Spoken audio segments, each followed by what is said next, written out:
Steve says, I head up something called NESTA Connect, which strictly speaking doesn't actually exist yet. We're launching it in June, but we just wanted to take the opportunity to tell you a little bit about that. But in talking to Steve the other day, he thought that about 70% of the people here may not know who NESTA is. So can I just take the opportunity to rectify that situation and tell you a little bit more about who we are, very briefly. So NESTA stands for the National Endowment for Science, Technology and the Arts. Set in 1998 with a £300 million endowment from the lottery. And our mission, it's undergone quite a lot of changes in the last 12 months, and its mission now is very much focused on building the UK's capacity for innovation. Sounds like a grand ambition, and it is, but it's very exciting as well. We do that through three ways. Firstly, we're an investor in early stage technology ventures primarily, and one of the largest seed investors in the UK. Secondly, through our research and policy activities. We seek to influence the innovation agenda in the UK, and some of you may have seen some of our provocations, as written by Charlie Ledbetter, who's going to speak in a minute, and our innovation gap report, which is hopefully providing some new insights into innovation and having some ripples through Whitehall and elsewhere, which we're very excited about.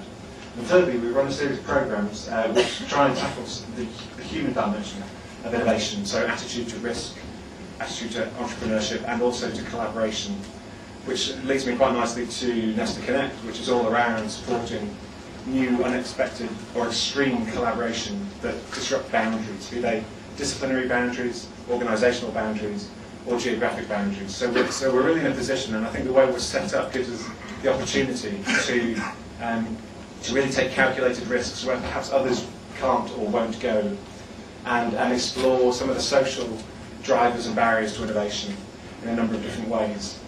So I briefly talked about the way we're structured. Obviously we cannot do this without tapping into the massive kind of participatory culture enabled by the web. And that's why we thought it would be a great idea to bring you all along here today and start a conversation with you, but also hopefully amongst yourselves if you haven't already done so. Because what we've tried to do is bring people that are doing really interesting stuff using online communities, but from really different applications. And I think that's at the heart to some extent of what NESTA is all about. It's bringing different communities together and acting as a bit of a catalyst for innovation.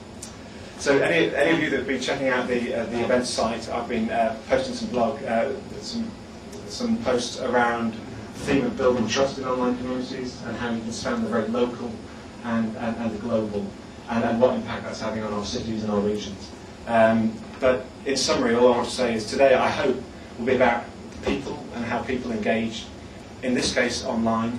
However, I think there's been plenty of events previously about the technology side, Web 2.0, etc. What we're really here keen to focus on is the human dimension and how that works. I'm really pleased that we're doing this event with Steve. I think the format is really, really interesting and very democratic. It does away with the, I believe, somewhat arrogant sort of standard supposed expert speakers. The audience here, I think anyone, as Steve says, can contribute. And without any further ado, I will therefore shut up and hand it over to whoever's speaking next. Steve, thank you very much. Enjoy the day.